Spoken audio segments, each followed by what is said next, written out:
the way it currently stands, forced labor, slavery takes precedence over rehabilitation and public safety. Oh, by the way, while the Biden administration gives reparations to everyone but free people, look at the billions he has run over to Ukraine. We don't have black grocery stores because if you think about it now, just to get in that supply chain, it's almost unheard of. They don't want the truth to get out. Okay? I don't want to know what my family did or what all these people did and all this stuff like that. Okay? Come on. You read that 500-page report. There's this thing called white superiority and black inferiority. That mindset allows all of the behaviors that we've seen across generations, allows for the construction of these policies and practices and systems and structures that continue to oppress us. This is not a handout. This is a debt that is owed. You know, Allensworth was like the internet of his time in 1904, 1905. The total black population in California is about 2.6 million, and then of that, the descendants compose about 2.2 million of that. So California, with a multi-billion-dollar surplus, can absolutely afford to satisfy the international terms for reparations, beginning with compensation. Any financial obstacle that exists that impedes the success of increasing financial prosperity needs to be dealt with and eliminated. No matter where we've been, no matter what part of this fight we've been in, we've been harmed, and we've had harm done to us specifically. When I got to Los Angeles, this was some of the worst segregation I'd ever seen. And remember, I'm telling you, I'm from Mississippi. Because as you can see, I'm giving you broken history right now, you know? But I had to give it to you guys today. I said, no, I got to show them this because it's so precious and nobody really knows about it. Black people don't have that kind of luxury. Our historically black communities have been redistricted multiple times. Now listen, if you can't handle the TR roof, don't tune in.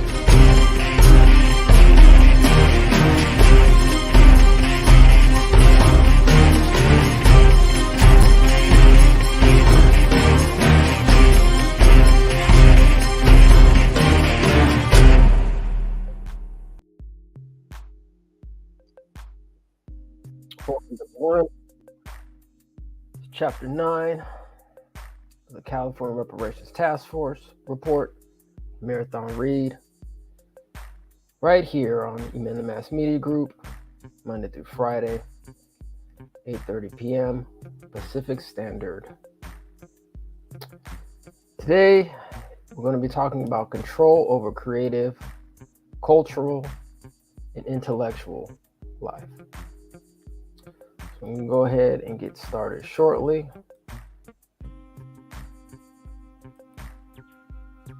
Go ahead and blow up my screen here so I can see. All right, so let's get started here. Okay, so Chapter 9, Control over Creative, Cultural, and Intellectual Life. Introduction. At its inception, the United States created a series of laws and policies that denied African Americans the ability to create and own art and engage in sports and leisure activities. All right, so just real quick before we go on, if you haven't seen the interview that we did with the ex-Negro League baseball players, please check it out right here on Email the Mass Media Group. Definitely check that one out. That was very definitely inspirational and informative. So let's continue. During the period of enslavement, state governments controlled and dictated the forms and content of African American artistic and cultural production. Following the end of the enslavement period, governments and politicians embraced minstrelsy, which was the popular racist and stereotypical depiction of African Americans through song, dance, and film. Government support of minstrelsy, which was enormously profitable, encouraged white Americans to laugh at disregard, and reimagine the enslavement of African Americans as harmless and entertaining. Federal and state governments failed to protect Black artists, cultural makers, and media makers from discrimination and simultaneously promoted discriminatory narratives. State governments forced Black artists to perform in segregated venues. The federal government actively discriminated against African Americans during wars and projected a false image of respect for Black soldiers and propaganda. Federal and state governments allowed white Americans to steal African American art and culture with impunity, depriving Black creators of valuable copyright and patent protections. State governments encouraged segregation and discrimination against African American athletes. State governments denied African American entrepreneurs and cultural makers access to leisure sites, business license, and funding for leisure activities. State governments memorialized the Confederacy as just and heroic through monument building while suppressing the nation's actual history. States censored cinematic depictions of discrimination against and integration of Black people into white society. Today, African American artists, cultural makers, I'll just say influencers as well, presenters, and entrepreneurs must contend with the legacy of enslavement and racial discrimination as they attempt to pursue creative endeavors that empower and uplift Black communities. Section 3 describes discrimination against Black artists. Section, is that right? Did I miss something? Okay. Section 3 describes discrimination against Black artists. Section 4 discusses the anti-Black narratives in American culture. Sections 4 and 6 discuss government censorship and deprivation of intellectual property. Sections 7 and 8 discuss discrimination against Black athletes and restraints on recreation by African Americans. Discrimination against Black artists and culture. Black artists have faced intense discrimination and restriction in the United States since the era of slavery.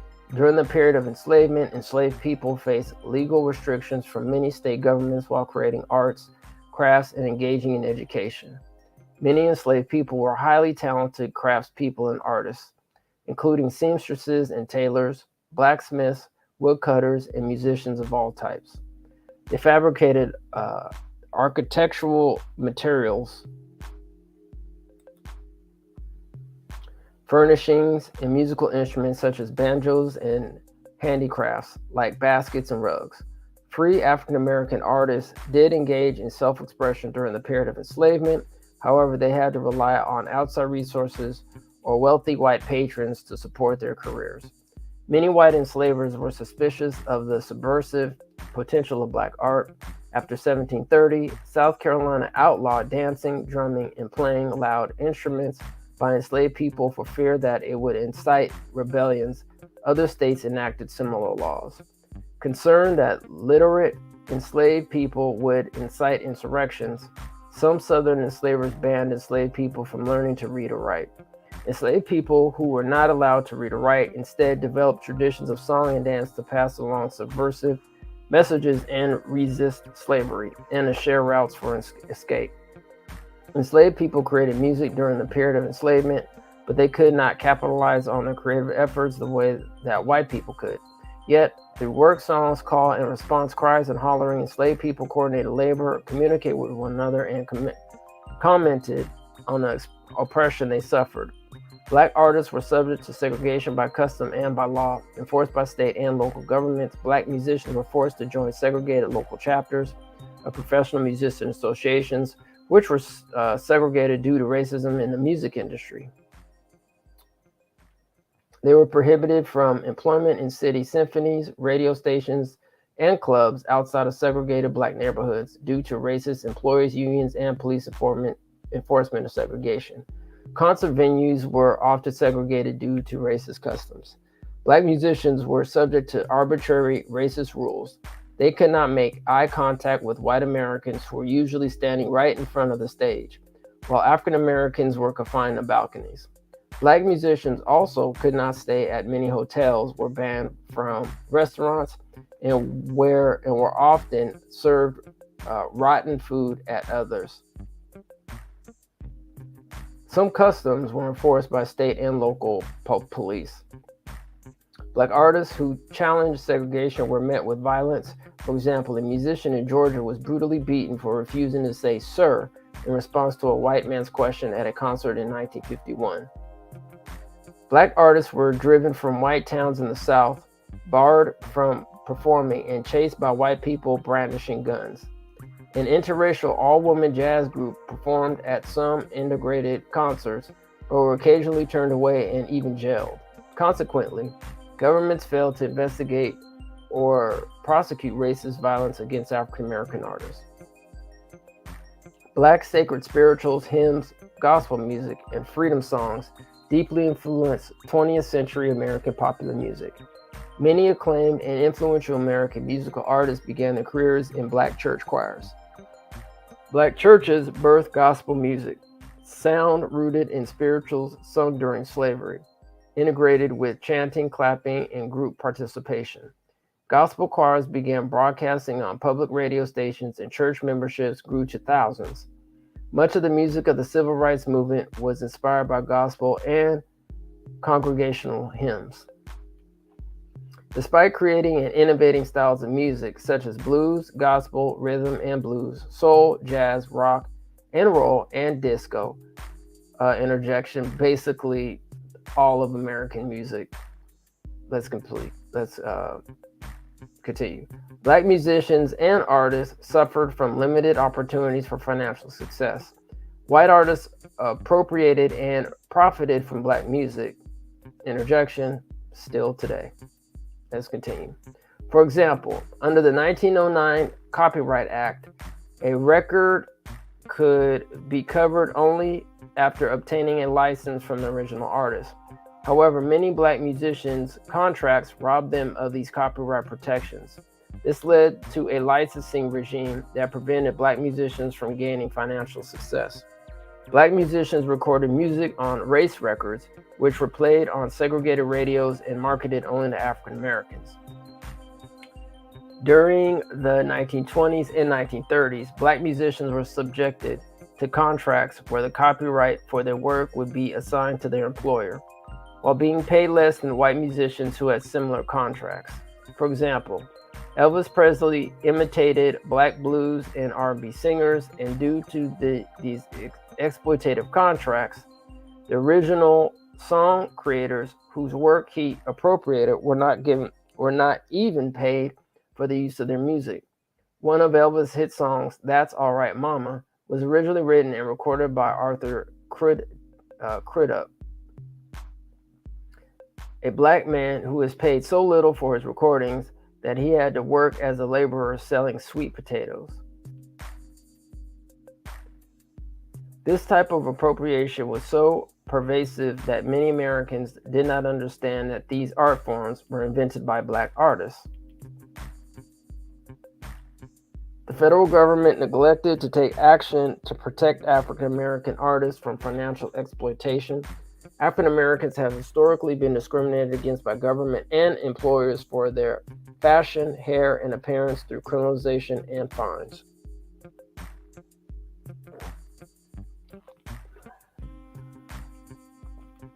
The United States Army did not allow African Americans to wear their hair in locks, or locks, dreads, or dreadlocks until 2017. Black women in the Army had been forced to straighten their hair with chemicals or hot irons, wear expensive and uncomfortable wigs, or cut their hair off to abide by the Army's hair regulations. A quick interjection. In terms of the media, I know a lot of black women straighten their hair. So yeah, let's continue. As a matter of fact, I don't Could someone put in the chat, what's up, fam? How you doing, fam? Yep. What's up, fam? What's up, fam? I don't know, fam. If y'all, is it called the hair? There's some kind of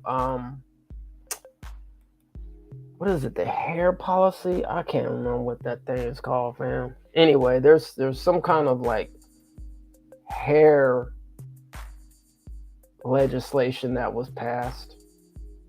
Anyway, let's continue. Many states passed laws that prohibited sagging clothes in public places and instituted a significant fine or jail sentence if any individual was caught sagging pants. Sagging originally originated from hip-hop culture, and sagging laws targeted black boys and criminalized black adolescents' fashion, inviting police to intrude black life. In 2007, Shreveport, Louisiana passed a law banning sagging, resulting in black men accounting for 96% of those arrested for sagging. Interjection, yeah, man, that's crazy. I vaguely remembered that, and I thought it was like a joke, but obviously it's like for real. Let's continue. Schools have removed African American students for hairstyles that have violated their dress codes. There it goes. Okay, boom. All right, we're going to get to it. A black student at a Texas school was told that he could not attend his prom because his locks were too long. The Crown Act, that's what it was called. Boom, I knew. Boom, there it goes. Which stands for Creating a Respectful and Open World for Natural Hair, would prohibit discrimination based on hair texture or hairstyle. While this act has been introduced into Congress as of March 2022, it has not passed. As of 2021, only 13 states have passed versions of the Crown Act. So it looks like federally, this law has not passed. What up, Joe Biden? All right. There is something that I did want to say before we go on about sagging. Sagging, from my understanding, was, how can I put this without sounding explicit? Basically, from my understanding, it started, I could be wrong, but from my understanding, sagging actually started in the prison industrial complex. And it basically, when you sag in prison, means you're inviting others to have relations with you. I'm just going to put it like that. So anyway, let's continue. Many African American fashion designers who are influential in American fashion history, whose clients included first ladies and government officials, suffered from racism that was supported by federal and state governments. Okay, before I go on, man, I gotta do this. I'm wondering which 13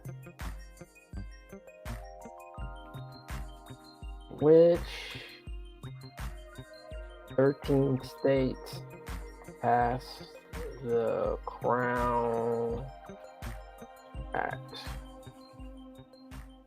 Just curious. Many African American fashion designers who are influential in American fashion history, whose clients included first ladies and government officials, suffered from racism that was supported by federal and state governments. Elizabeth Keckley was a black woman and fashion designer who dressed the first lady, Mary Todd Lincoln. Keckley Ashe was born in an enslaved person and suffered violence and sexual assault from white enslavers. Keckley worked as a seamstress for several years, attempting to raise money to pay back the loans she used to purchase her freedom. She faced legal restrictions in establishing her business, including the requirement that a white man vouch for her freedom. Ann Lowe was a black woman and fashion designer, Ashe, who designed the wedding dress Jacqueline Bouvier wore when she married Senator John F. Kennedy, along with many other gowns for an exclusive clientele. Lowe worked as a seamstress with her mother on a plantation in Alabama and later made dresses for wealthy white women in the South. She could not get credit or rent a workspace in the business district in the South and was forced to operate out of a segregated neighborhood.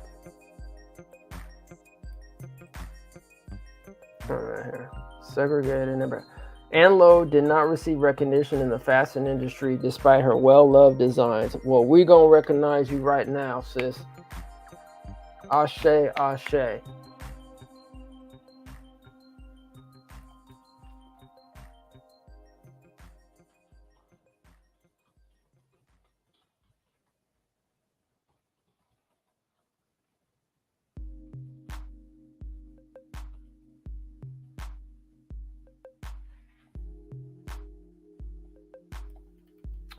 Rap music, one of the most culturally potent and commercially successful forms of black expression in the latter half of the 20th century, has been criminalized by federal, state, and local governments. By the late 1980s, rappers were unable to book performances and were being subjected to intrusive searches and surveillance.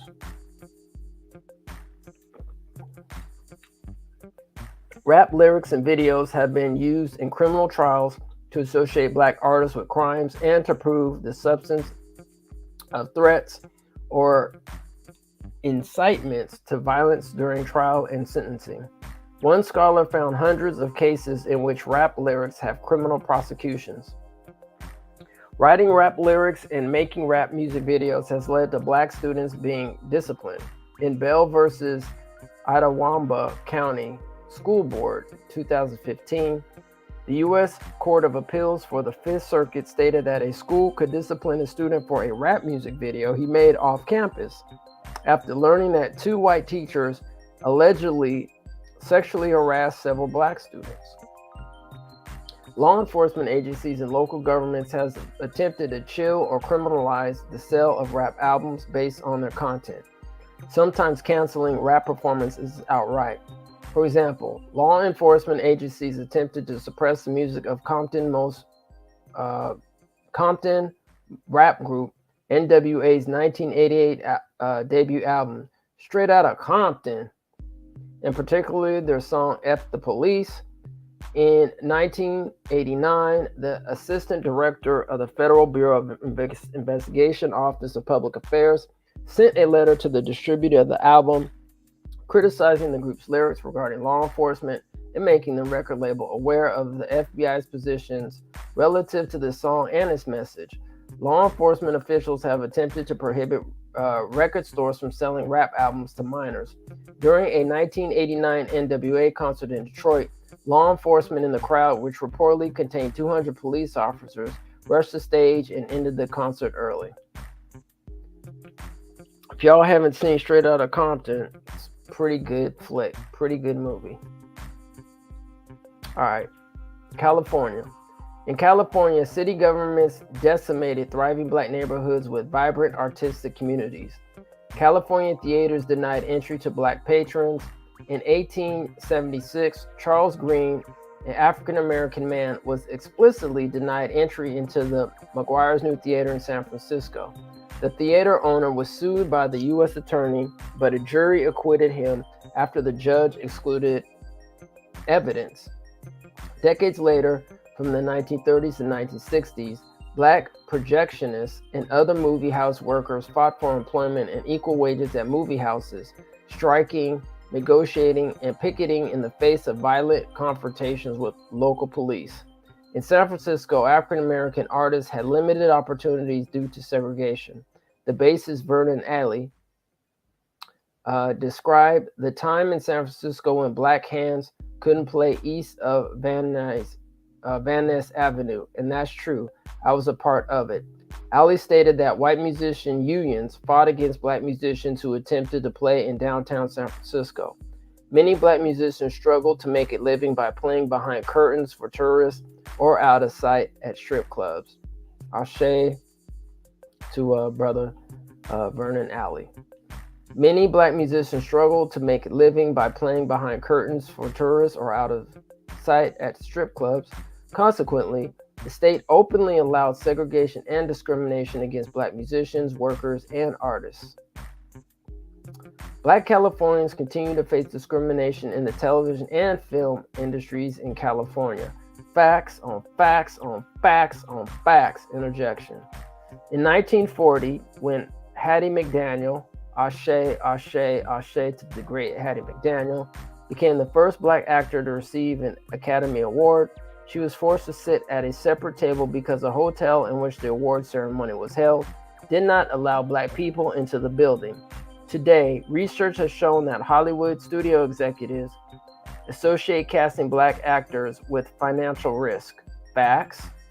In a vicious, oh, by the way, if y'all haven't seen, I'll probably reiterate this time and time again, Blacklisted, free, right here on Emin the Mass Media Group. Go check that out. Blacklisted.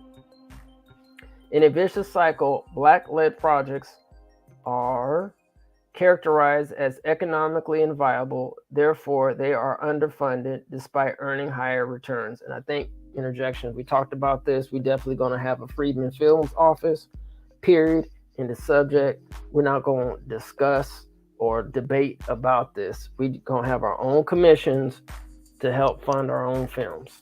All right? Proposal in the can. Let's do it. Let's continue. Black actors face a lack of opportunity, and black people are underrepresented in top management in the film and television industries, as well as off-screen talent in Hollywood. The state has failed overall to adequately engage in civil rights enforcement in the motion picture industry.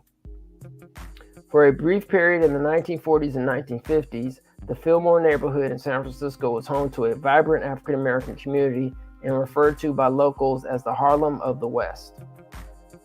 The Fillmore was home to a vibrant black jazz scene, social clubs, and was an important cultural hub. In the 1950s and 1960s, the city of San Francisco tore down black-owned jazz clubs and businesses and built an expressway through the district in the name of redevelopment. See Chapter 5 on housing.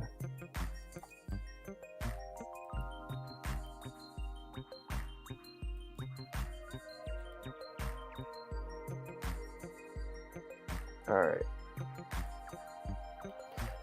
In the 1930s and 1940s, the zoot suit, a particular style of suit with a long coat and loose pants, became an icon of resistance against assimilation for communities of color. The increase in migration of Mexican Americans and African Americans to Los Angeles resulted in growth of interracial communities of color, which were targeted by the Los Angeles Police Department.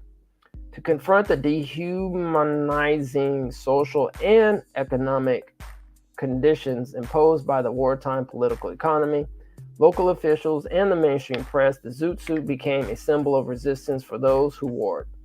However, in the eyes of state officials and law enforcement, the zoot suit and those who wore it were labeled as criminal and hypersexual. African Americans in Los Angeles were victims of the mob violence and criminalization by local police that preceded and followed the zoot suit riots of Los Angeles. In June 1943, the zoot suit riots of Los Angeles stemmed from tensions between white servicemen at the new Naval Reserve Army and local Mexican American youth. Violence broke out as gangs of white sailors attacked brown and black youth in zoot suits.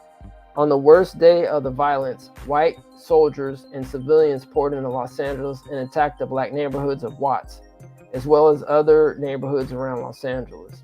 All 94 non-white civilians who were seriously injured were arrested by the Los Angeles Police Department, compared to only 2 of the 18 white servicemen who participated.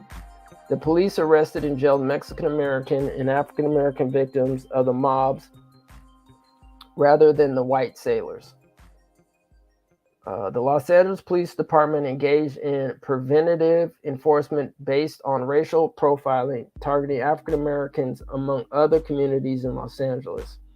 Law enforcement efforts to publicize crackdowns on youth resulted in hundreds of arrests in the summer of 1942. This show of force was designed to reassure white middle classes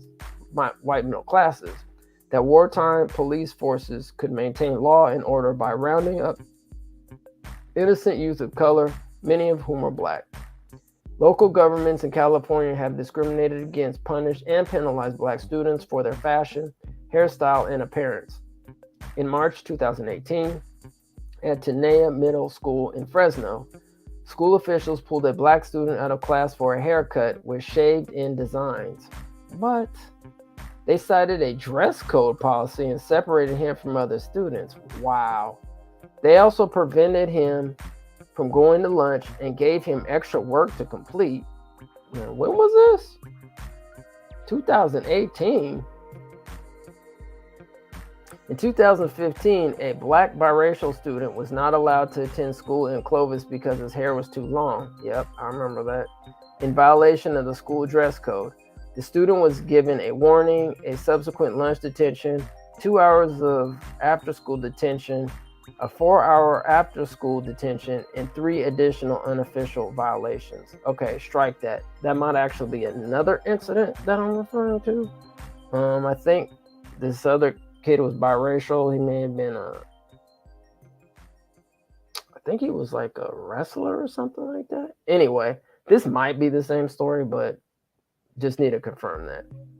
Anyway, let's continue. Historically, state-funded California museums have excluded black art from their institutions. In 2019, the Los Angeles Museum of Contemporary Art became an informal audit of its collection to increase the representation of black artists. In 2020, the museum announced a list of new acquisitions that included black artists such as Lauren Halsey, Latoya Ruby Frazier, and Singa Ningudi.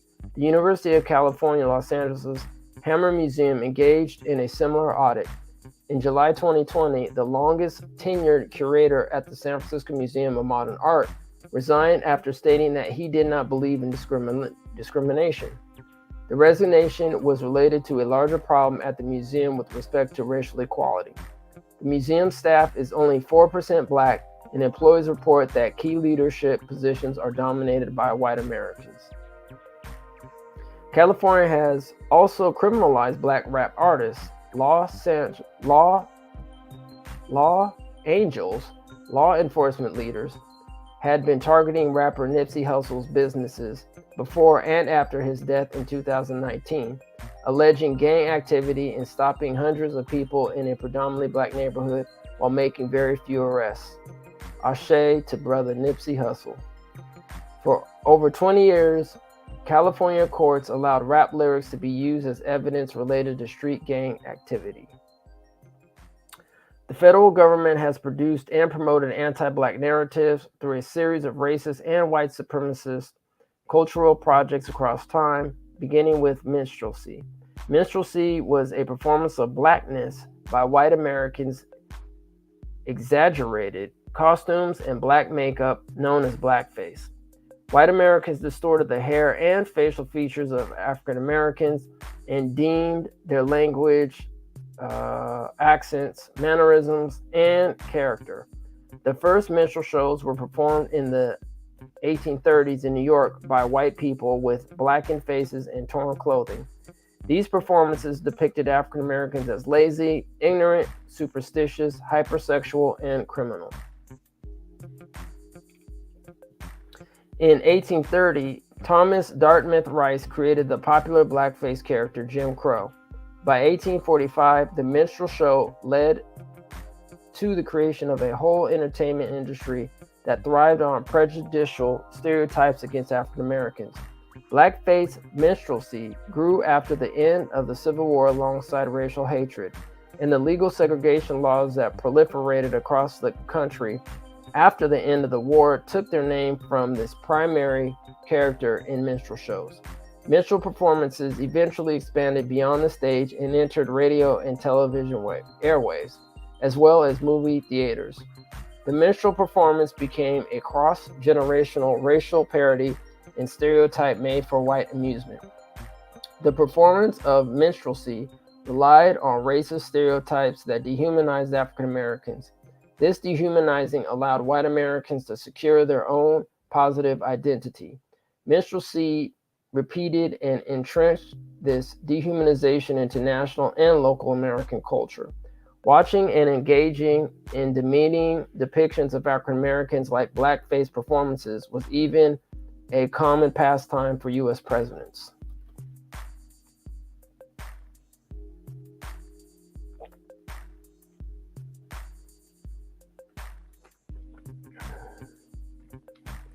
Federal government endorsed dehumanizing narratives of African Americans as violent and propagated white supremacist narratives of the Klan as saviors of the nation through the medium of cinema.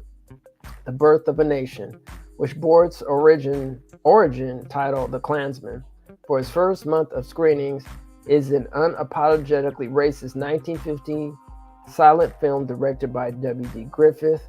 The film, which premiered in Los Angeles at Clunes Auditorium, takes place between the Civil War and Reconstruction. Essentially, a powerful propaganda tool, it glorifies the rise of the Klan, the white supremacist terrorist group, and depicts them as white saviors attempting to restore order to the nation.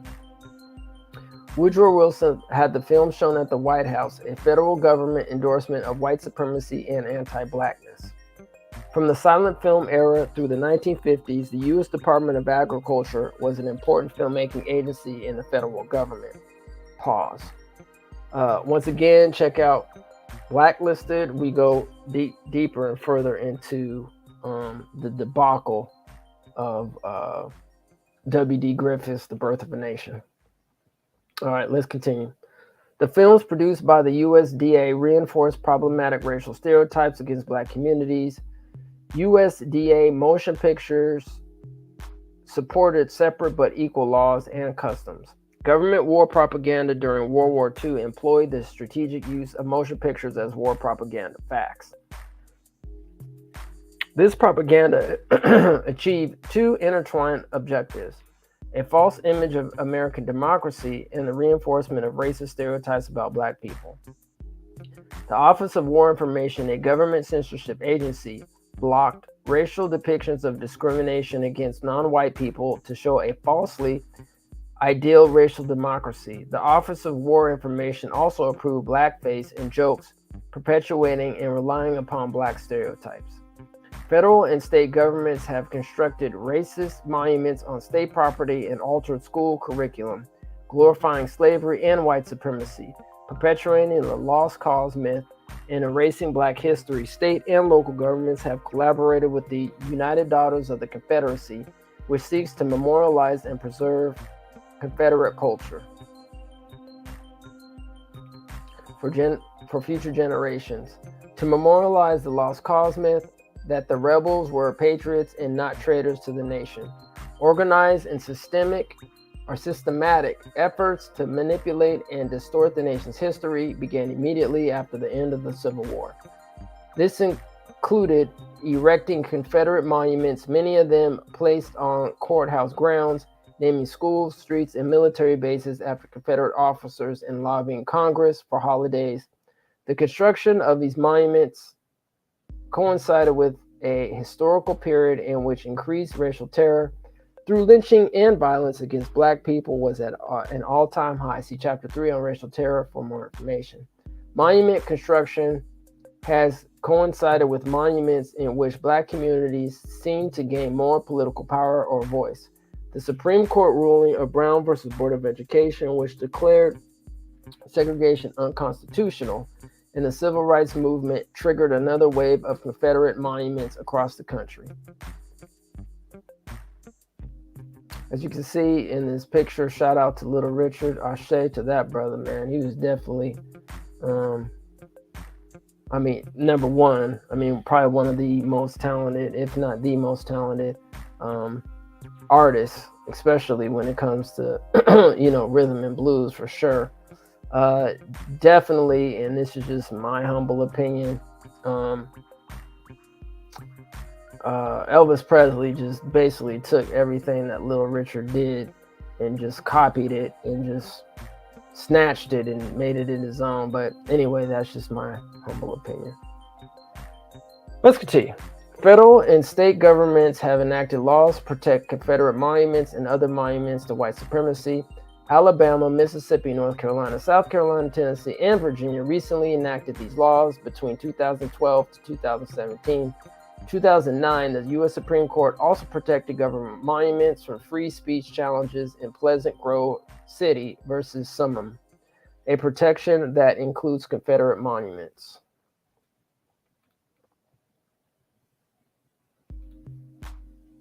African Americans were denied access to the mainstream media for much of American history due to segregation and racism. Since the 2000s, many newspapers have apologized for blatantly racist news coverage that they have engaged in for over a century-long period that encompasses the slavery era to today. Consequently, African Americans formed their own media, the black press. Pause. Shout out to the black grassroots. Shout out to the black media. Shout out to independent black media. Shout out. All right, let's continue. Freedom's Journal was one of the first of many subsequent black newspapers and publications that would be formed throughout the United States. These publications advocated for community cohesiveness, demonstrated racial pride, and challenged legislation. The staff members of small, struggling black publications often risked their lives to refute white supremacy in the news. All right, here we go. Let's roll. Ida B. Wells, Ashe, Ashe, as we stand on the shoulders of giants like Ida B. Wells, was a journalist for the Memphis Weekly known as the Free Speech. She conducted investigations finding that mobs regularly lynched innocent victims as part of a racial terror regime. Man, quick interjection. If y'all haven't heard the term or the song Strange Fruit, suggest you listen to it. Let's continue. This was work that should have been done by federal and state law enforcement agencies. She found that the black men who were charged with raping white women were often involved in consensual relationships with them. After she published her findings in an editorial, a white mob destroyed the Free Speech, suffering no legal consequences. Black newspapers like the Baltimore Afro-American, the Chicago Defender, and the Pittsburgh Courier served as corrective to the lies of the white press and advanced the early civil rights movement. All right. Let's see where we're at here.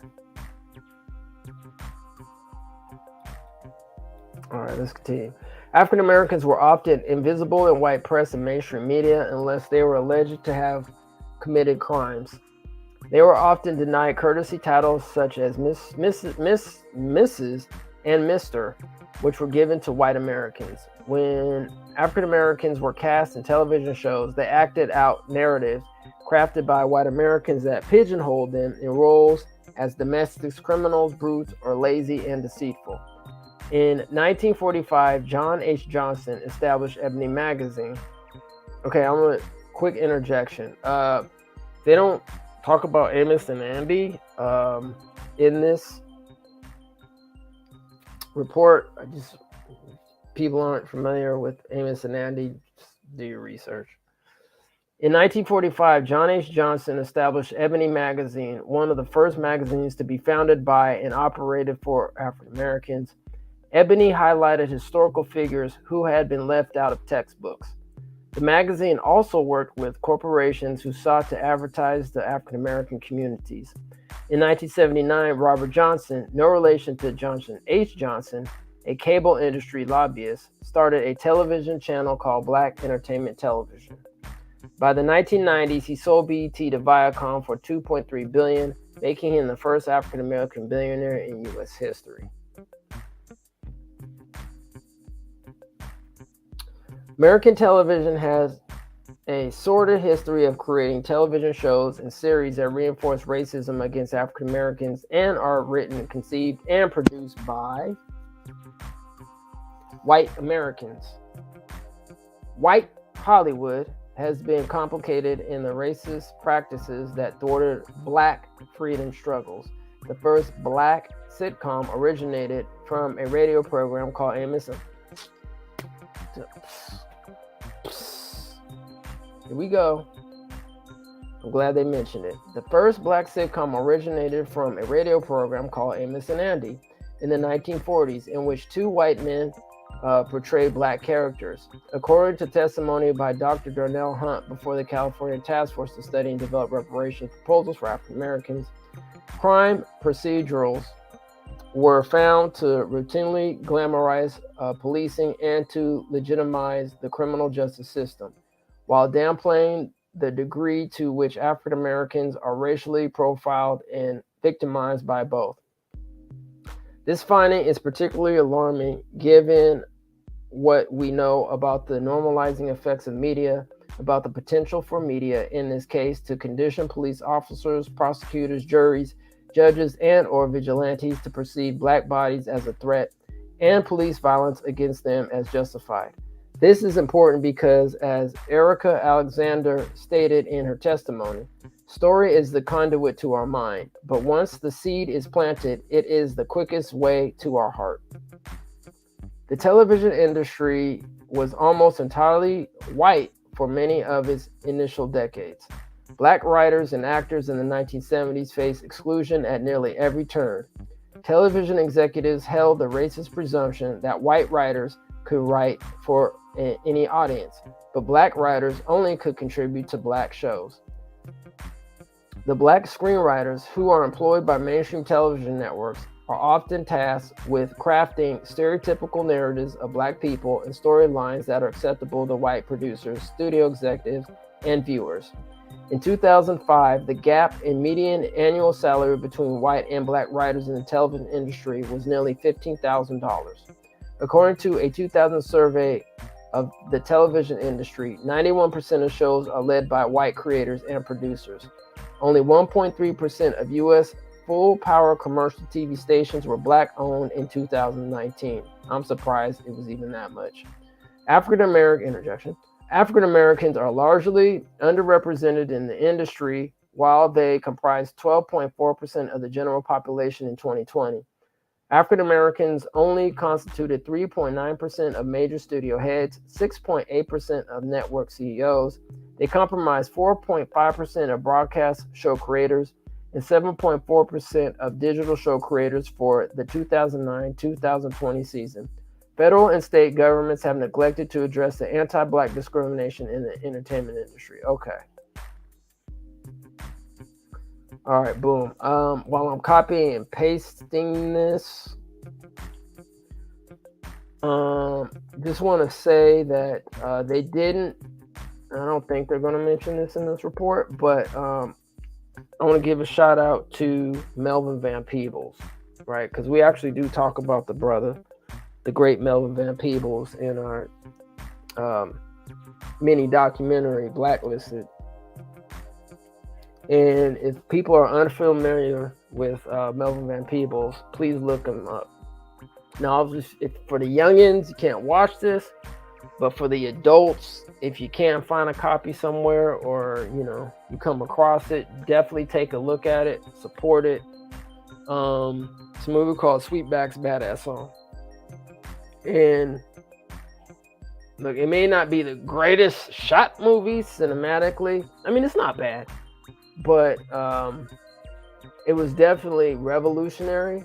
And he was actually the first independent, not just black, but first independent movie, if I'm correct, to make over $1 million in sales. During the 60s, I think it was, early 70s, mid 70s, something like that. Can't remember the exact timeline, don't quote me. And basically based off that, which he doesn't get a lot of credit for, and I'm not saying that I want credit for blaxploitation, because just in my humble opinion, I thought blaxploitation was whack, but at least black folks were working, right, at the particular time. The thing about it, which sucked about Melvin Van Peebles, is that he's never been at least credited, right, for that. He's often overlooked. And I just want to, give all shout out and praises to him and his son for being trailblazers in the cinematic and the film industry. Because even today, it's very rough, for freedmen. But anyway, check out blacklisted. I don't want to go too deep into the great Melvin Van Peebles, but anyway, let's continue. The buying practices of radio advertisers in the U.S. have been characterized by the Federal Communications Commission as racially discriminatory. Minority broadcasting stations earn 63% less than other stations with comparable market shares. Despite this, the FCC has failed to enact regulations to protect black radio stations and media businesses. Of the 11,000 commercial radio stations across the country, fewer than 180 are owned by African Americans, about 1.6% of the total. Carol Cuttings is a black radio station owner who started a jazz station in 1999 in Springfield, Massachusetts, where there were no black-owned radio stations. She went through a 15-year legal battle to be able to finally get her broadcast license and is the only African American to own a commercial radio station, AM or FM in New England. Facts, interjection. I mean, I don't know if anybody's ever tried to look in or actually find out how to get some call letters. They call letters, which are, usually the 4-digit letters that come prefix before, the numbers of the dial. It is crazy. I mean, the amount of time and the logistics to get, it's almost impossible these days. I mean, especially now that the bandwidth is shrunken. Dude, it is just crazy. And it's expensive, and you gotta buy all this equipment to get it up and running. So, shout out to that sister for doing her due diligence. So, because that's just a lot of work. So shout out to Carol Cutting. Anyway, let's continue. In 2020, the National Association of Black-Owned Broadcasters called on Congress to pass a bill that would reinstate a tax incentive to encourage people to sell radio stations to members of minority communities and women.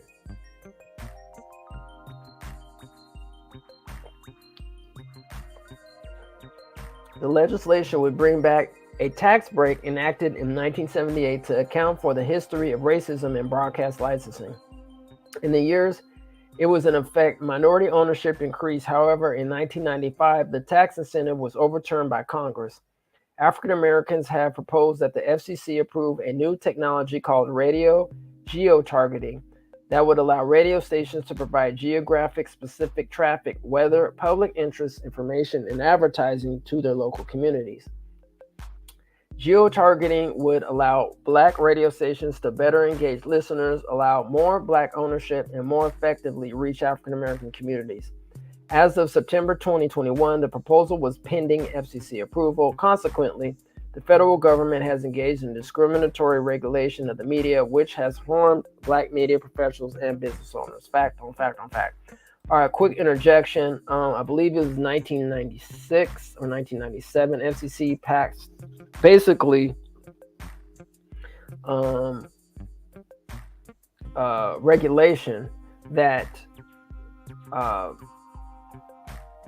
basically other media companies could own other media companies. Like if you were a newspaper, then you can own a radio station, and vice versa. In newspapers, etc. So that really opened up the door to really gobble up not just other smaller radio stations, but black-owned radio stations as well. So anyway, I think that was under Bill Clinton, I want to say. So anyway, let's continue. Black women face excessive racism and discrimination on social media today. In 2018, Amnesty International and Element AI found that black women on Twitter were 84% more likely than white women to receive hateful tweets. Wow. Man, y'all sisters, just watch out for them tweets. I don't be going on Twitter a lot, but fam, watch your back on Twitter. Black women face okay, I read that. Despite this harassment, black women online are innovators who contribute greatly to digital cultural spaces. Black activists say that their remarks on racism are disproportionately stifled on Facebook. In the 1850s, blackface minstrelsy dominated entertainment in San Francisco. Minstrel songs were played during a banquet for the new University of California president in 1899. Man, that's a dang shame. California has been home to racist monument and memorial construction for centuries. The Native Sons of the Golden West is a California organization that has erected racist monuments through the state. It was formed on July 11, 1865, with the goal of honoring the 49ers, the first white people to settle in California and take advantage of the gold rush, and has erected monuments through the state.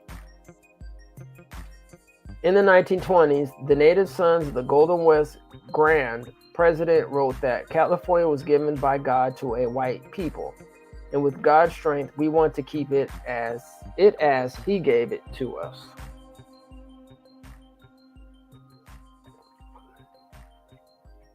The United Daughters of the Confederacy had 14 chapters across California and erected plaques, monuments, and other memorials dedicated to Confederate generals and soldiers across California, such as in Monterey and San Diego throughout the 1940s and 1950s.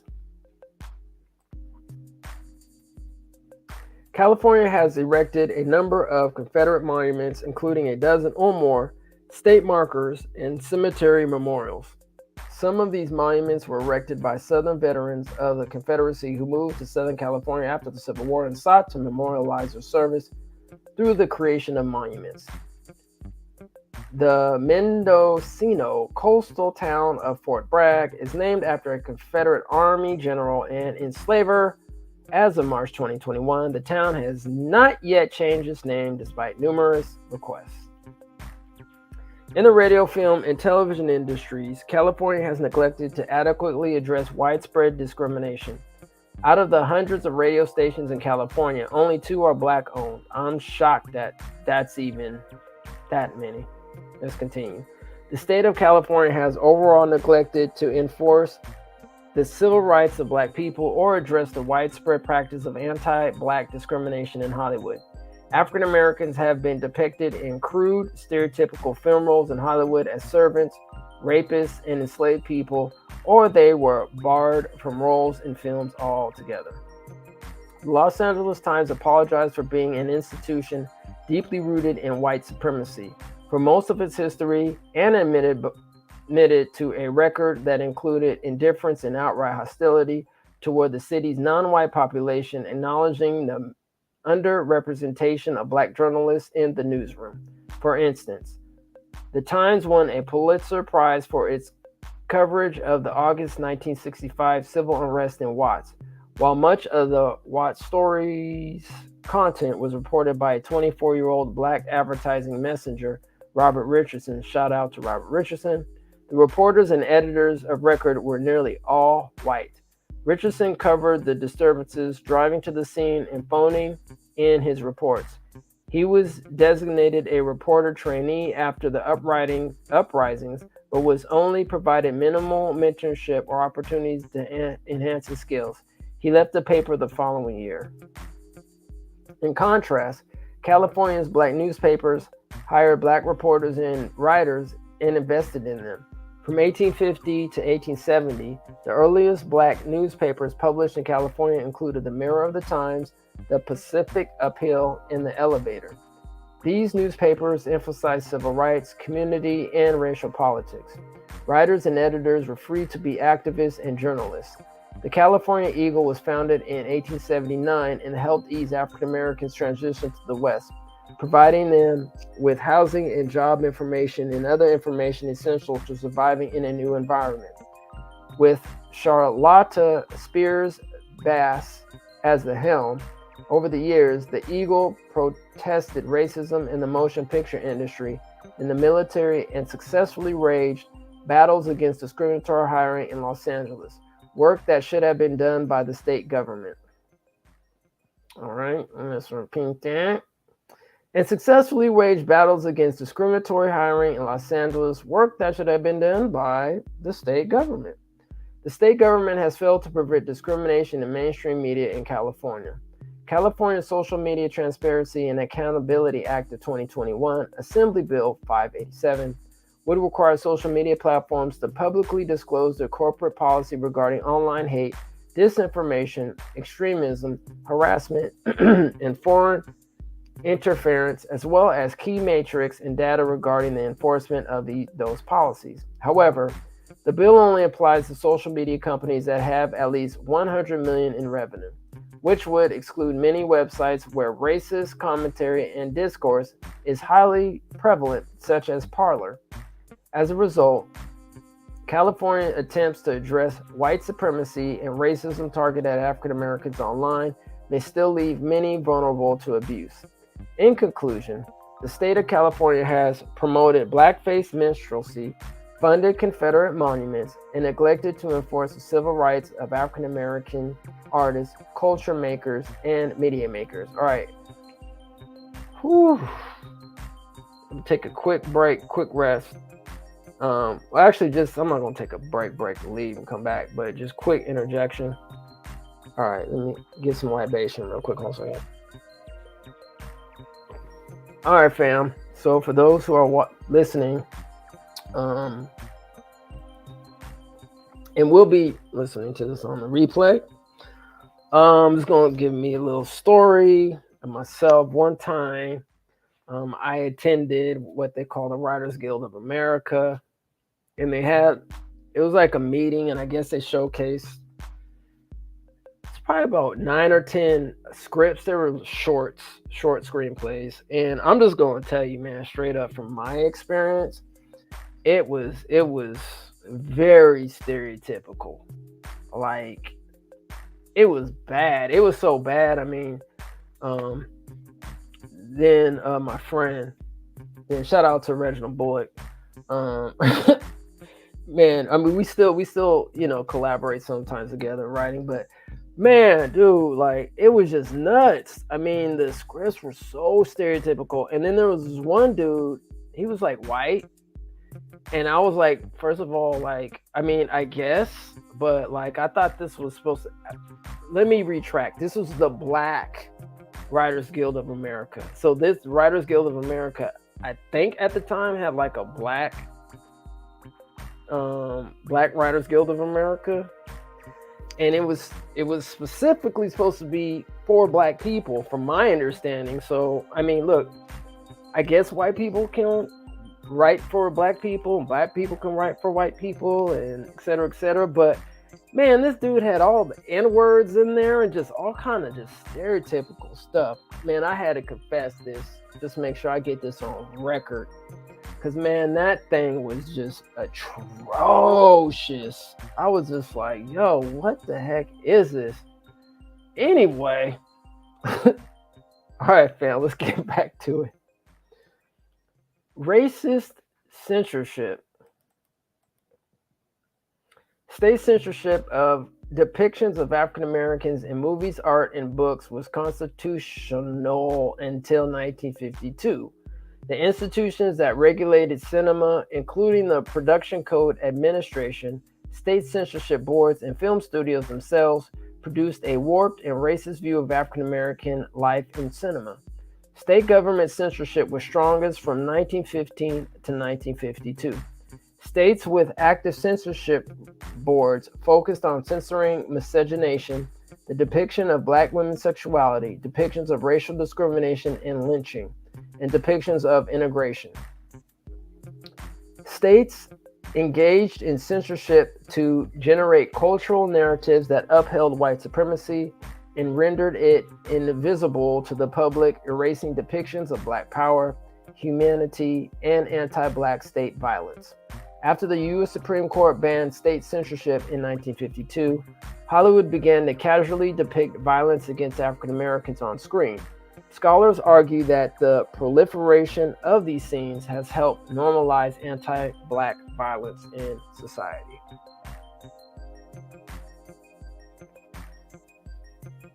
States and local governments have engaged in racist censorship of books written by Black authors, primarily in public schools and in prisons. Many public high schools across the nation have banned acclaimed novels written by Black authors. Toni Morrison's acclaimed novels have been banned for depicting the inappropriate topic of racism and for being filthy. In 1998 in Florida and 2007 in Kentucky, Texas law prohibits teachers from portraying slavery and racism as anything other than deviations from betrayals of or failures to live up to the authentic founding principles of the United States. Explicitly prohibiting the New York Times 1619 Project, which places African Americans and the consequences of slavery at the center of American history. In 2021, in York, Pennsylvania, an all-white school board banned books related to racial justice, which mention key Black civil rights leaders such as Rosa Parks and Dr. Martin Luther King Jr., stating that they may lean more toward indoctrination rather than age-appropriate academic content. After sustained protests from community members, students, and teachers, the school board reversed the ban. State officials across the country have banned books on the enslavement of Black people, civil rights, and novels by Black authors in prisons and carceral settings. For example, as of 2021, Wisconsin bans Ralph Ginsburg's 100 Years of Lynching, but allows incarcerated people to read Adolf Hitler's Mein Kampf. Presumably, the first was banned for obscenity, and yet the latter was deemed to be acceptable. Florida banned the Equal Justice Initiative's lynching in American Report, one of the most comprehensive reports available on lynching of African Americans, because it was supposedly a threat to prison security. To maintain the lie of white cultural supremacy, state governments have therefore participated in censoring African American artistic work that was critical of American institutions, deemed subversive or threatened white supremacy. I guess the interjection, I guess the First Amendment just goes right out the door when it comes to Black folk. Anyway, let's continue. In the 1930s, Black activists protested pro-lynching films at movie theaters, fought against Hollywood's depictions of Black people, and tried to use film to promote the fight for civil rights. Early films that depicted lynching scenes included Frisco Kid, 1935, Barbary Coast, Fury, and They Won't Forget. These films made African Americans nauseous because they glorified and applauded lynching, even when the person being lynched was not Black. These films encouraged and justified lynching at a time when the lynching of African Americans was still highly prevalent. Many public schools and prisons in California have censored the literature of Black authors. The Oakland Board of Education banned Alice Walker's book, The Color Purple, in 1984 due to troubling ideas about race relations, man's relationships to God, African history, and human sexuality, approving it only after 9 months of community advocacy. At Irvington High School in Fremont, Richard Wright's novel, Native Son, shout out to Richard Wright. And you know what? Let's go back. Shout out to Toni Morrison too, man. I got to give her some credit, man. Shout out to Toni Morrison. All right. I'll shade to both of them. At Irvington High School in Fremont, Richard Wright's novel, Native Son, was banned for being unnecessarily violent in 1998. Really? At the state level, the California Department of Corrections and Rehabilitation still maintains a list of banned books for its prison. All right, just give me a sec. I'm just gonna need to get my notes going here.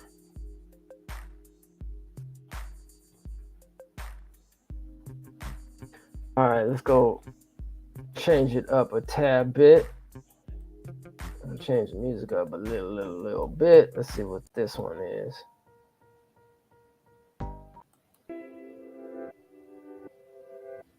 All right, here we go. Deprivation of Black intellectual property. The federal government's copyright laws routinely deprived African American artists of legal protection because this regime allowed art created by Black artists to be appropriated and stolen by white artists. As a result of complex and convoluted requirements of the 1909 Copyright Act, artists unfamiliar with legal requirements could easily find their works injected into the public domain. This resulted in the loss of economic rights and copyright protection, which resulted in generations of lost wealth for African Americans. Additionally, the federal and state governments have not legally allowed descendants of enslaved people to own art made by their enslaved ancestors or photographs taken of their enslaved ancestors, depriving them of rightful earnings. I don't know if they're going to talk about this story, but I think there was a woman, a black woman, if I'm correct, don't quote me, who tried to sue. I think it was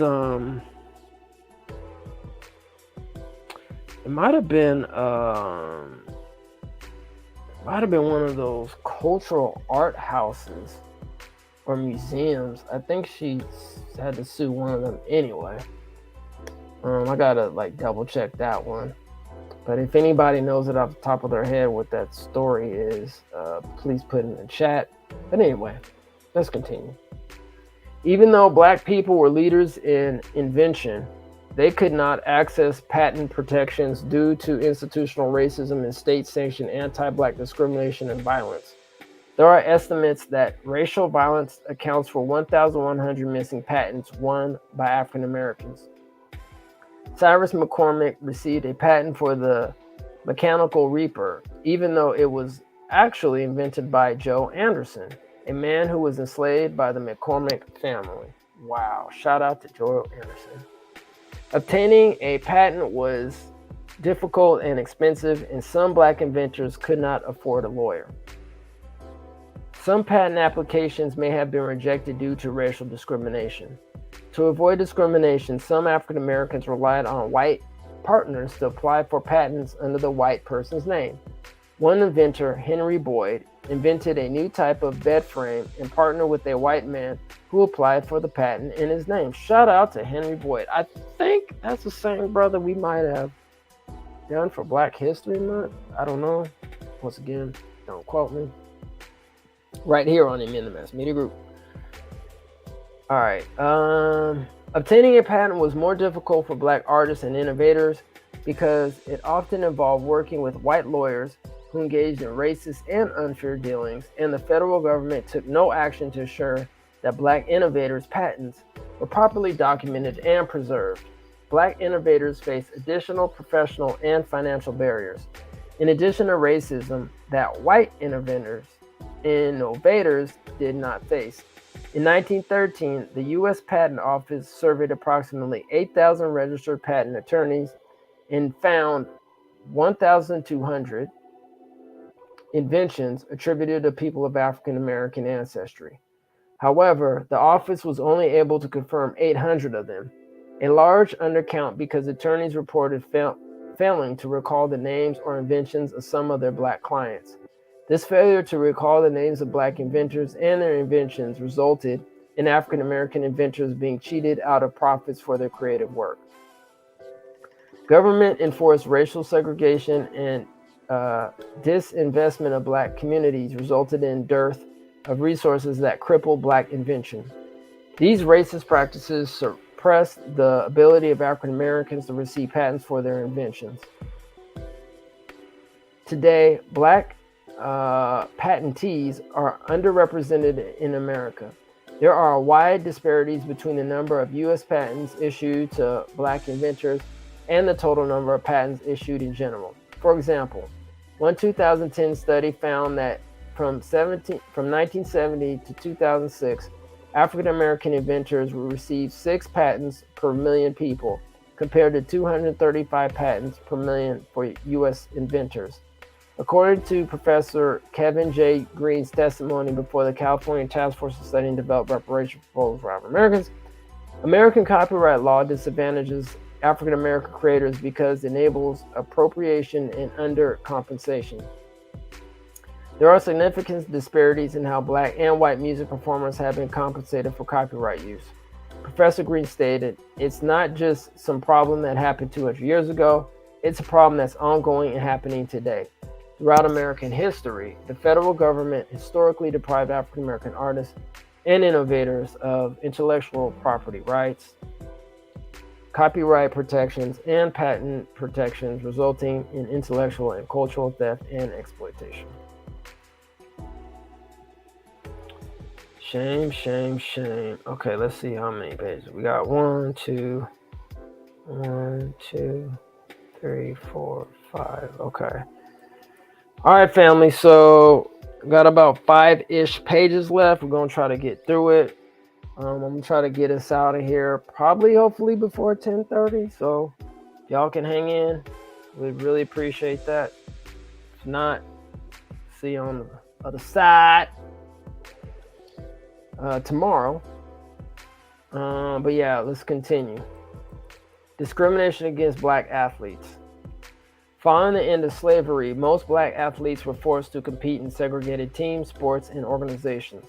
Prior to World War II, some African Americans played sports at white universities where they were picked for their talent, yet ridiculed and mistreated by white students, despite the inherent inequality of segregation. Black colleges and their football programs thrived in the mid-20th century. Many Americans believed historically black colleges and universities were of lower quality than white higher education institutions.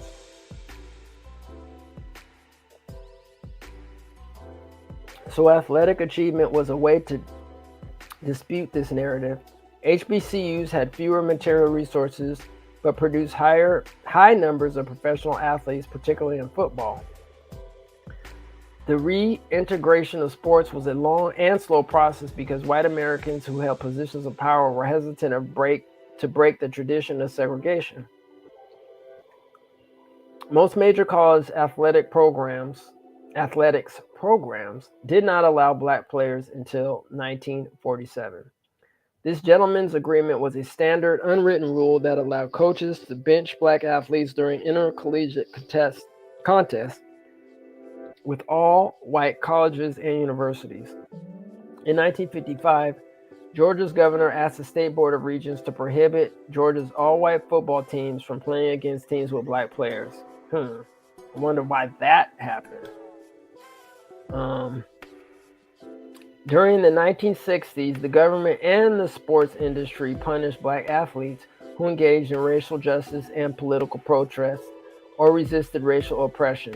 Muhammad Ali, Ashe, Ashe, Ashe, Ashe, Ashe, Ashe, Ashe, Ashe, the greatest of all time, period. An African-American Muslim boxing champion was stripped of his world heavyweight title for refusing to be drafted into the U.S. Armed Forces. When explaining why he would not join the Army, he pointed out the irony of being drafted to fight on behalf of a nation in which he was subjected to racial oppression.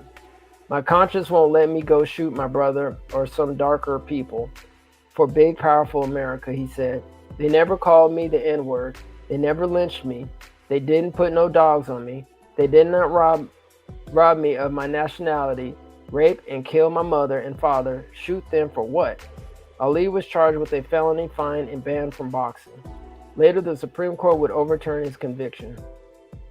Justice John Harlan stated that the government had misrepresented the doctrine of black Muslims by not recognizing Ali as a conscientious objector. Ali experienced racial and religious discrimination by the government, which refused to recognize his religious beliefs and punished him for his resistance to racism. African American Olympic athletes have faced racial discrimination in athletics. The Amateur Sports Act of 1978 gave the United States Olympic and Paralympic Committee, a private organization, exclusive jurisdiction over all matters related to the Olympics. The federal government has provided funding for the Olympics when they are held in the United States. In 1968, Black Californian track athletes Tommy Smith, shout out, and John Carlos, shout out, protested the lack of African Americans on the United States Olympics Committee, as well as the stripping of Muhammad Ali's heavyweight belt at the Olympics. They raised their black gloved fists in a Black Power salute during the national anthem, while standing on the victory podiums of the Olympic Games. Subsequently, the International Olympic Committee kicked them out of the Olympic Village and banned protests during the Olympics. When Smith and Carlos returned to America, Their families receive death threats. Today, many African American Olympic athletes are discriminated against, from being suspended for legal marijuana use to being forbidden from wearing swimming caps designed for natural black hair. Absolutely facts. I mean, I'm probably sure we talked about it on this show. What's that sister's name? Shakari Richardson? I think that's the sister's name. I think that's her name. I can't remember. Interjection. Anyway, let's continue. Most Olympic athletes, many of whom are African Americans, live in poverty and receive little compensation for their hard work, while high-ranking Olympic Committee executives and organizers are compensated generously due to the billions of dollars in profit from sponsorships, donations, and broadcasting rights.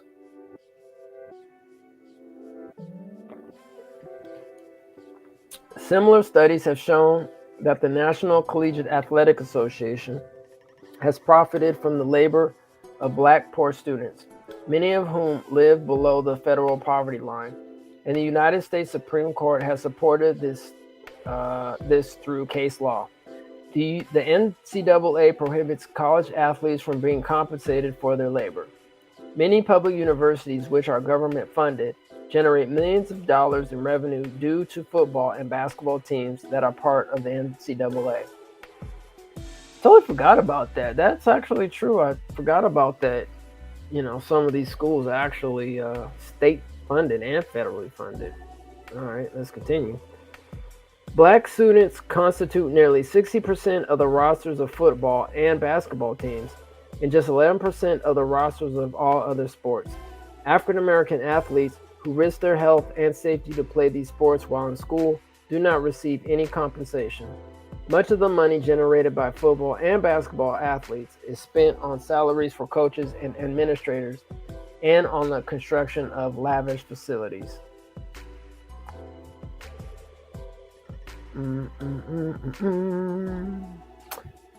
African Americans began to play baseball in the late 1800s and historically joined professional teams with white players. However, due to racism and legal segregation laws, they were forced to leave these teams by 1900. In 1920, an organization league structure called the National Negro League was formed by black business people and athletes in Kansas City, Missouri. Let me see if they mention that brother's name here.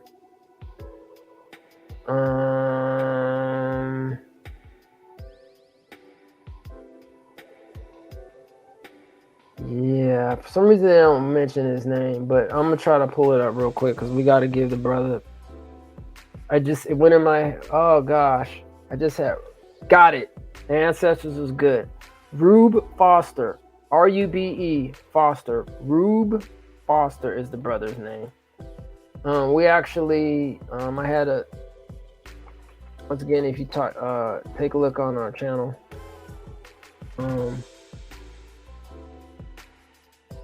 I think we even may have done we may even give a shout out to Rube Foster on one of our what are they called? Black History Icons, I think. Black American History Icons. You can go check that out. I'm in the Mass Media Group. Please like, share, and subscribe. All right, where we at? Okay. In 1920, an organized league structure called the National was formed. Okay. The leagues were professional and became central to economic development in many black communities. In 1945, the segregation policies of baseball changed when Branch Rickey signed Jackie Robinson of the Negro League's Kansas City Monarchs to a contract that would bring Robinson into the major leagues in 1947.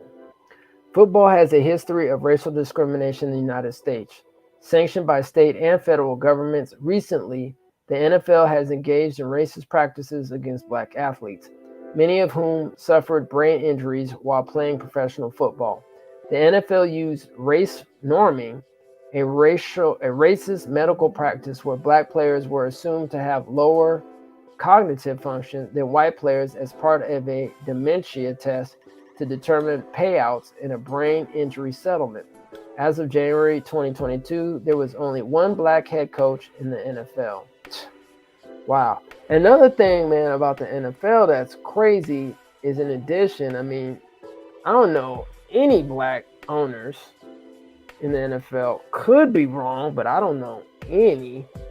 And there was something else that I wanted. Oh, black quarterbacks too. There's starting to be a lot more black quarterbacks in college and in professional. Don't quote me when I say this, but you know, the quarterback at one point in time in history, it probably still is usually because they're like the quote unquote smartest ones. You know, they have to know all these plays, you know, they have to know this and that. And so like a lot of black quarterbacks were left out just because they were stereotyped, right? But, you know, shout out, you know, obviously, and this is just my opinion, you know, it's for profit. So, you know, these days they're going to try to put in the best player who they can. But regardless, I'm glad they're actually starting to give brothers, you know, that shot at the quarterback because, you know, we're talented in all positions, including the quarterback. So anyway, let's continue. Tennis, like football, was originally a sport for elite white men. Due to segregation laws, most tennis clubs explicitly or implicitly prohibited African Americans from participation.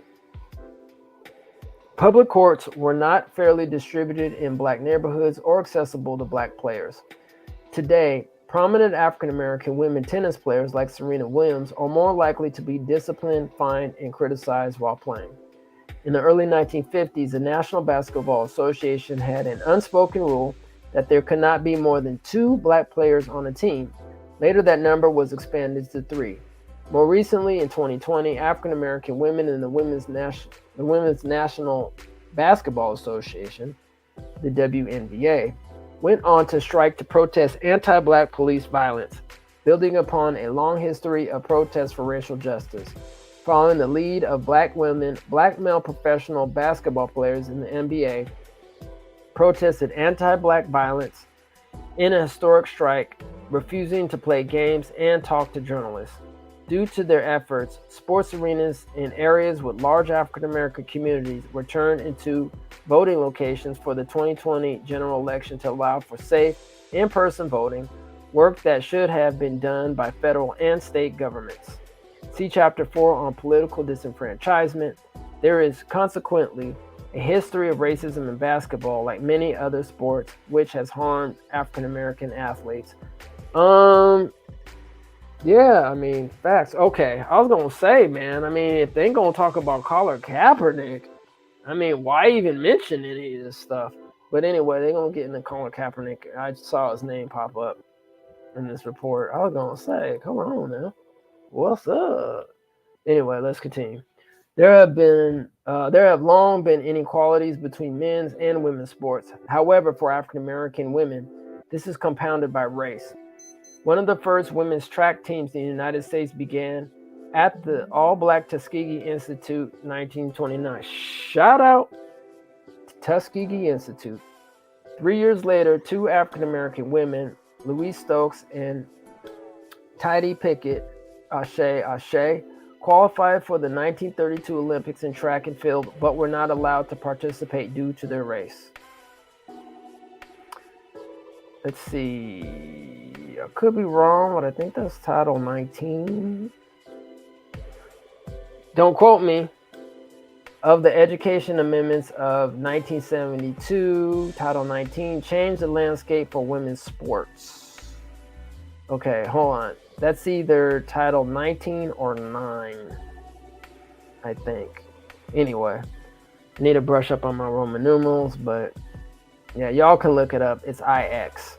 It requires any program or activity that receives federal financial assistance, including sports, to provide equal opportunities to all genders. Title IX resulted in a significant increase in women's athletes. However, the percentage of women in coaching positions greatly declined. Today, black women represents 88% of professional women's basketball, but there are no black women in head coaching positions. All right, I'm gonna pause it real quick because I just gotta look up Roman numerals. Sorry, family, I had to pause this real quick. So let me see. IX. What did I say? Did I say 9 or 19? Boom. It is 9. Okay. So despite Title IX's legal guarantee of opportunity, Black parents have reported more sports programs for boys and girls in their communities. 53% of white girls are most likely to be involved with sports at age 6 or younger, while only 29% of Black girls are. Due to the lack of Title IX enforcement that centers African American women, they have suffered the consequences of both racism and sexism in the sports industry, including underrepresentation in sports leadership and limited access to sports in general. The history of sports in the United States is one of racial discrimination, segregation, and exploitation of Black male and female athletes, a history in which governments have played a significant role. Yeah, straight up facts. It's crazy, just real quick interjection, because like the cost of some of these athletic programs or to participate in some of these athletic events is insane. I mean, golf is like super expensive. Like, I don't know if anybody's like try to go out there and, you know, play on the golf course. Man, it ain't cheap at all. It is just nuts. And then tennis, I mean, to play in all those tournaments and travel, and man, that bill goes up quickly. California. Many Black football players experience discrimination in California's colleges and universities. The University of Southern California did not permit Black athletes to play until the 1920s. While the University of California, Los Angeles did allow Black players to play in starting positions on its football team, the Los Angeles community was not as accepting as of Black athletes. At San Jose State College, Black athletes reportedly faced discrimination in athletics, such as overbearing coaches, a lack of academic assistance, exploitative demands made on Black participants, prejudice out of the sport, and hostility in the campus Greek system and the local community. Professor Harry Edwards, a sociologist who helped organize Black athletes against discrimination, was called unfit to teach by California's governor and later President Ronald Reagan. Shout out to Harry Edwards, man. That brother is a straight up trooper. Black athletes have often protested discrimination in sports in California. Take, for instance, Colin Kaepernick, a Black Californian who was a quarterback for the San Francisco 49ers. In 2016, he knelt during the national anthem in protest of anti-Black police violence. Subsequently, the President of the United States said that he should, quote, find a country that works better for him, end quote. The National Football League then stated that it would find teams whose players did not stand for the national anthem. Kaepernick was ultimately told he would be released from his contract by the general manager and coach of the 49ers. Since then, all NFL teams have refused to sign Kaepernick on a player, despite his clear record of success in athleticism. Shout out to Kaepernick. The University of California system has also reproduced racial inequalities in its revenue-generating athletic programs. It has some of the lowest graduation rates for Black male student athletes, who comprise a large majority of the male student athlete population in comparison to overall graduation rates. As of 2018, the Black male student athlete graduation rate for the University of California, Berkeley, was 39%, much lower than the 91% graduation rate for students overall. The graduation rate for Black male student athletes at the University of California, Los Angeles was 57%, while the overall graduation rate was 91%. Black male student athletes rarely accrue the benefits of higher education beyond athletics. Black athletics report that coaches prioritize athletic accomplishment over academic engagement and discourage participation in activities beyond their sport. Interjection. Absolutely facts. Let's continue. Though many black athletes aspire to become professional players, the NFL and National Basketball Association draft fewer than 2% of student athletes each year. The University of California system pressures black student athletes to labor for its highly profitable athletic programs while they receive no compensation, risk damage to their health, and divert their focus from their education, all for the unlikely chance at being drafted into professional sports. Restraints on black leisure and recreation. Across the United States, state and local governments have prohibited African Americans from participating in leisure. Black parks, recreation centers, and pools, and the passageways to access them are located away from black communities, restricted, or closed. Further, various government statutes, including anti-cruising, anti-gathering, and curfew laws, have often targeted African Americans' ability to enjoy leisure time.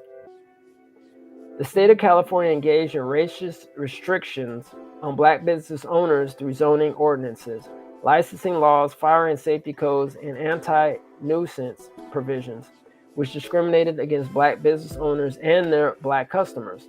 Racist state actions against predominantly black leisure sites, including denying liquor or food licenses and heightened police surveillance of black-owned bars and restaurants. In Shaw versus California Department of Alcohol and Beverage Control, black tavern owners brought a civil rights action against the California Department of Alcohol and Beverage Control in the city of San Jose in 1986. The black tavern owners sued for violation of their civil rights based upon improper revocation of their liquor license and discriminatory enforcement of the law. The court agreed that the loss of the bar's liquor license was due to racial discrimination and harassment by the San Jose police force. Wow. Man, that is crazy. I'm going to post this in the chat.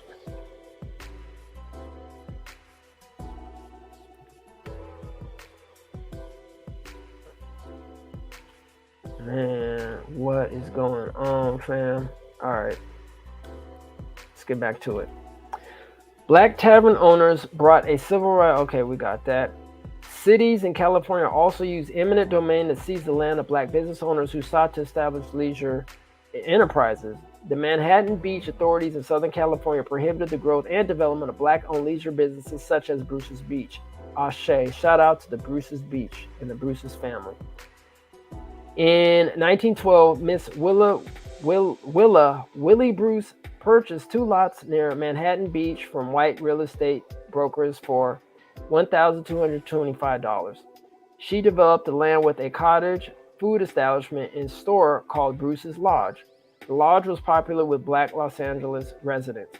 By 1926, 6 other black families had bought property near the lodge for vacation homes. This caused many white neighbors and beachgoers to complain, harass, and attack the black beachgoers, their families, and their establishments.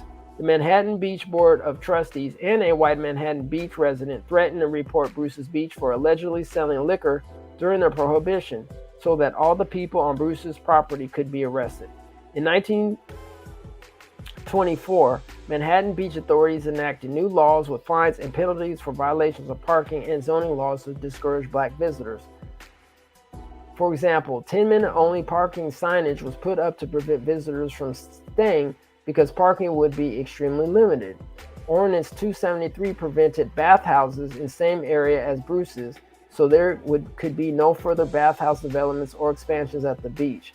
In 1924, Manhattan Beach authorities used eminent domain to condemn the beach as a public park under the Park and Playground Act of 1909. This action was petitioned for by white citizens in the area and backed by Klan members, including those who befriended Board of Trustee members. Today, 2 parcels of land that were part of Bruce's Beach are worth an estimated $75 million. In 2021, California Governor Gavin Newsom, shout out, signed Senate Bill 796, authorizing the county to transfer the land back to the Bruce family after nearly 100 years. The Los Angeles County Board of Supervisors voted unanimously to begin the process of transferring the land. Local governments in the state of California restricted access to public schools for Black Californians. The Brookside Plunge was a public pool in Pasadena, which opened on July 4, 1914. It was initially only open to non-white individuals on Wednesday afternoons and evenings. Eventually, it only opened for a shorter time on Tuesdays between 2 p.m. and 5 p.m. in retaliation to a legal challenge from Black taxpayers in the area. The Los Angeles branch of the National Association of Advancement of Colored People sued the city following the denial of 6 Black men to the pool. Though they won, Pasadena closed the pool until the NAACP secured the injunction forcing the pool to reopen in 1947 with no racial restrictions. The pool site suffered from a lack of financial support and closed in 1983, leading a local swim team and several donors to form the AAF Rose Bowl Aquatic Center. This center was supposed to be open to all, but discouraged access for Black people due to the country club atmosphere. The Pasadena City Council ignored this issue and allowed the formation of the center with public funds. City and county police departments in California engaged in targeted harassment of Black-owned businesses that provided leisure opportunities to Black Californians. In 1927, the Park Ridge Country Club was told to a group of Black entrepreneurs after the Klan burned a cross on the front lawn and white club members sued the previous owner for the sale. The Black entrepreneurs were forced to withdraw their bid. Conclusion: African Americans have suffered from discrimination in almost every type of cultural and artistic pursuit, including arts, sports, leisure, fashion, literature, media, and music.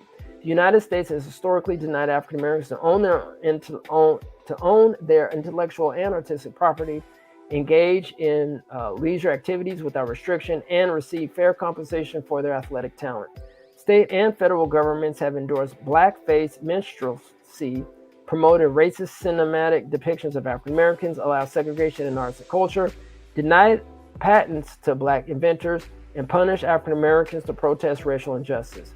Federal and state governments failed to protect Black artists, cultural makers, and media makers from discrimination while simultaneously promoting discriminatory narratives. Today, African Americans, artists, culture makers, presenters, and entrepreneurs must contend with the legacy of enslavement as they continue to be deprived of rightful profits from their intellectual, artistic, athletic, and creative labors. African Americans continue to face racial discrimination, difficulties in obtaining patents and copyrights, and at times are not even compensated at all for their creative and physical labors. African Americans are weighed down by the legacy of enslavement, echoing the impacts felt by their ancestors, even as they attempt to pursue creative endeavors that empower and uplift Black communities. All right, family, thank you for that. I'm glad y'all came through. Chapter 10, which will probably be part 1 and part 2. Hopefully, I'll have my compadre, the other half of ETM, come through.